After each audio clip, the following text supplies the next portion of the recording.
Hello people! And here we are again doing Soguns Lament.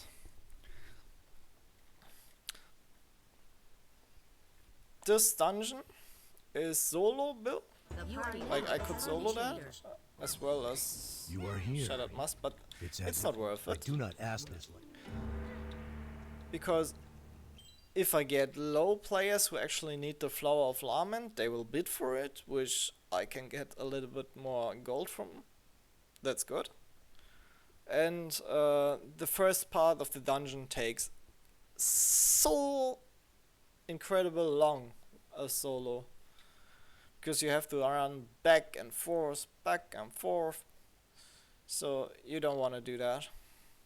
Like, that's waste of time. The first quest is about killing monsters here and collecting their emblems, which I'm not gonna take because it does a lot of gold and XP. Be sure to kill those monsters here, like you actually need to clear the silver and the golden one, and then you just go. What's he doing? What the fuck? Then you just go run up here, and on the other side there will be the gold one. Here is always the silver one.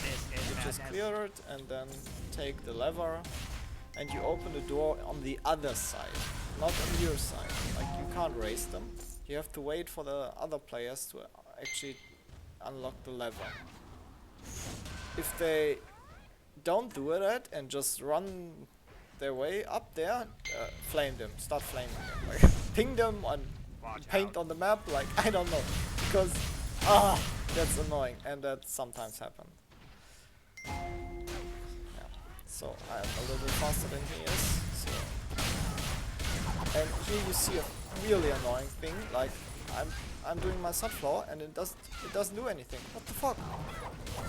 That's because my sunflower can't hit monsters on a different height.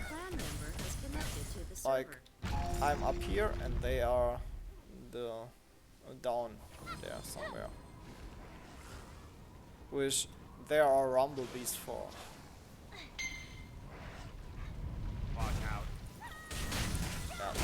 Yeah, you actually have to walk on their same level of height, so you can damage them. Like, that's literally really annoying, but it makes sense that you can only hit straight. Like, it looks like it's straight. Yeah, so whatever. Not gonna bother with it. So here, this is the last room. Here are no levers. You just have to clear the last thingy here, and then cutscene starts if the other one gets cleared. Like, number one is being really lazy, and or probably because I'm not collecting the emblems. Like, if you don't take the quest, you don't see them drop. But if you do, you want to collect them, and you need 20 of those. And if one side doesn't collect, you literally have to kill every mob on the other side. So yeah, maybe I'm screwing it a little bit over, but that doesn't matter. What you want to do here is you want to gather on the left side, because this one has a lot more HP, like nearly double the amount, and then start him off. Like, it doesn't matter if everyone's here. If you, okay, I'm confident that I can clear them solo before they even arrive on the right side. Push can be close. Yeah, 5 will be faster than me. Then you should iframe the jump, which I forgot. Okay, iframe that one, because the spin, if you hit that, you see that deflect, that will stun you. So don't hit into that, or iframe before you hit into that. Okay, and then you just AoE them down, because if you stack them, it's really great idea. If you don't have too much yes, you actually have to do mechanics, which is you which you need to KD after two stacks of those. You see that?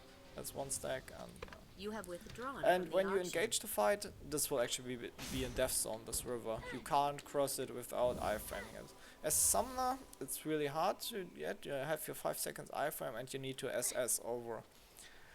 But I have I have actually never done that, I think, but you actually should be able to do it if you. But with a speed buff, if you slowed like I was right there, it's probably not doable. So yeah. Okay, and they will jump to the other side if you KD them. So don't KD them if you don't want to. Like, just don't do it, please. Because you want to stack them if you have enough DPS. Okay, that's the quest you want to take. It's for the Iruga shadows, which spawn here, like connected to the server. they're moving. Whatever. Like you see it. Plus, just clear all the monsters, and if you run next to this area, they will spawn some shield monsters, which you need to clear, and then you can take their shields. And this Iruga will throw electric shit at you if you don't grab it, please. Let me showcase some mechanics here. Okay, no, he doesn't do mechanics, he's dead. If you have enough DPS, you just... I think if you have over 900 or something, you should do more damage with basic rotation than getting the shield. Okay. Just helping them all a little bit. But as long as you kill them, the Iruga will spawn. And then you will see him... oh, come on, don't grab him. He will throw elect me. No, okay, I'm gonna... Yeah, you see that at people, and if that hits into the shield, like you pick up the shield and press 1. I'm gonna show you at the last one. It's easier to show than to talk about that. Yeah, you get the thing, like it's easy, it's really easy. And that's how you should do it. If you don't have enough defense. Come, pick it up, and now wait for this guy to actually hit you. Okay. People. Yeah, not... Can't kill it. So, use your one, and then you block it. Oh, and you countered it, and it does a lot of damage to the boss.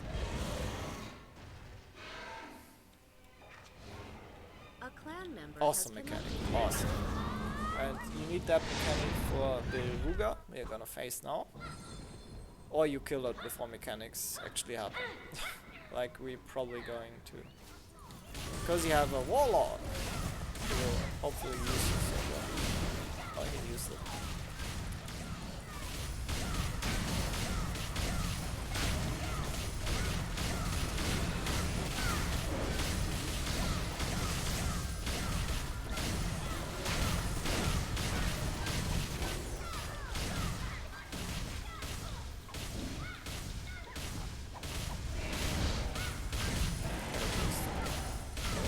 Don't get hit by that.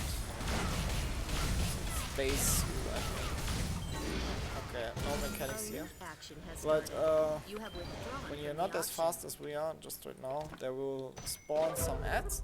Like there will spawn 3 ads. I think here, and here, somewhere. And they will be colored.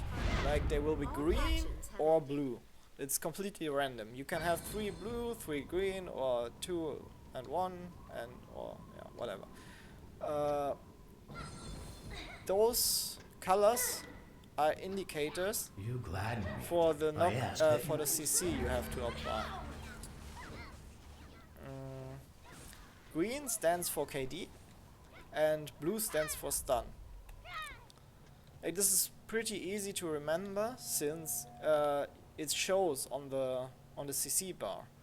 If you CC something, like, and it's a KD, it will be green.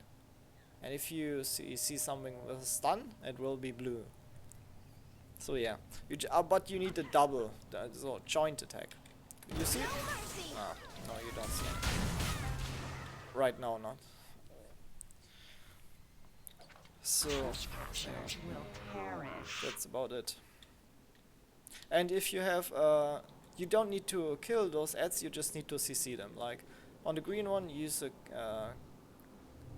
knockdown, a double knockdown, joint attack. And on the blue one, use a double stun.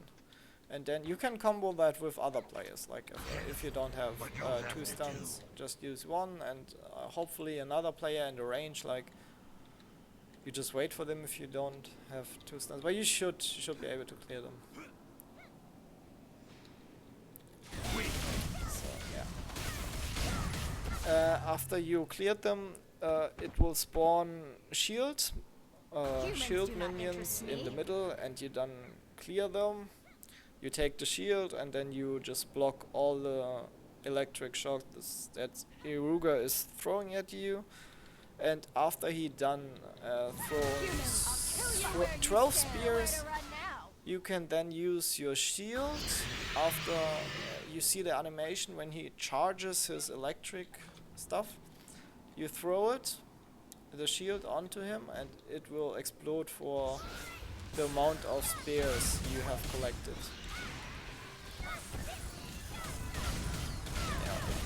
And he will be knocked down for quite a few seconds, which you have 3 DPS. So be sure to not grab it instantly. Yeah, those I just skipped over those posts right there. Because there's not much to talk about them actually, because the one comes down, you do it to 90%, then the other one comes down, you do it to 60%, and then both come down. Yeah, that's pretty much it. Be sure if one is in the air and you fight the other one, the one in the air will throw shit at you while the other one does a normal rotation. The red one does, if he goes with his head healed high, he will explode like for a crazy amount of damage. Be sure to not get hit by that, please. It will hurt. Okay, last boss. Yeah, shit, we won't see any mechanics here. That's bad actually, because we skipped the red phase already, because we over DPS'd him. If you get him before he jumps to the middle to under 75%, you will skip the red phase. Like the red phase. And yeah, now we are at the blue phase, where you would just spawn the circle AoE 3 times and then do the balls here, which you can block. Like, yeah, or you can't because they disappear. Okay, I'm going over this. Okay, red phase from the beginning. He will jump to the middle after 90%, after you hit him under 90%, and then you have to gather together, like you should be at here, and then use your party protection. Here, this one. Because someone, it can be a Sin or like anyone else. Even BMs and BDs have something that blocks projectiles. You will gather here together, and he won't hurt you with his shit throwing at you. Then he will spawn some balls, you just block them, and the nearest person will actually get marked then, and he will throw swords at you. So you should be at this range, so it should be at the ranged one, because the ranged one should be the nearest when he marks. And then you just run around in a circle until the swords drop on this side then, and you just iframe the pull if you don't want to get hit by a knockdown. And that's pretty much it for the fire phase. If you're too slow with the DPS, he will spawn flowers, which you need to take, because he will heal, and if he takes more than 5 flowers, he will, or 5 I think, he will enrage with an instant wipe of the whole party. But yeah, be sure you can pack in dungeon antidote to cleanse off the poison stacks you get when you take the flowers. Like, you have to just stand on them, and you should iframe it before you take it, like that, and go into the flower, or you can SS into one, or you can just go into one and then SS, because you get snared if you jump into a flower without iframing it. Yeah, and the blue fuzz you have seen, like he will do his 3 AoEs, and then he will also create an AoE from him, which deals damage and doesn't ray gun your chi or absorbs it, I don't know. And then he will do his balls, and then he will throw shit at you, where you can party project. Yeah, and that's about that. Like this dungeons are pretty much easy nowadays. Like it was hard, but not anymore. Yeah, that's about the dungeon. Thanks for watching. See you soon.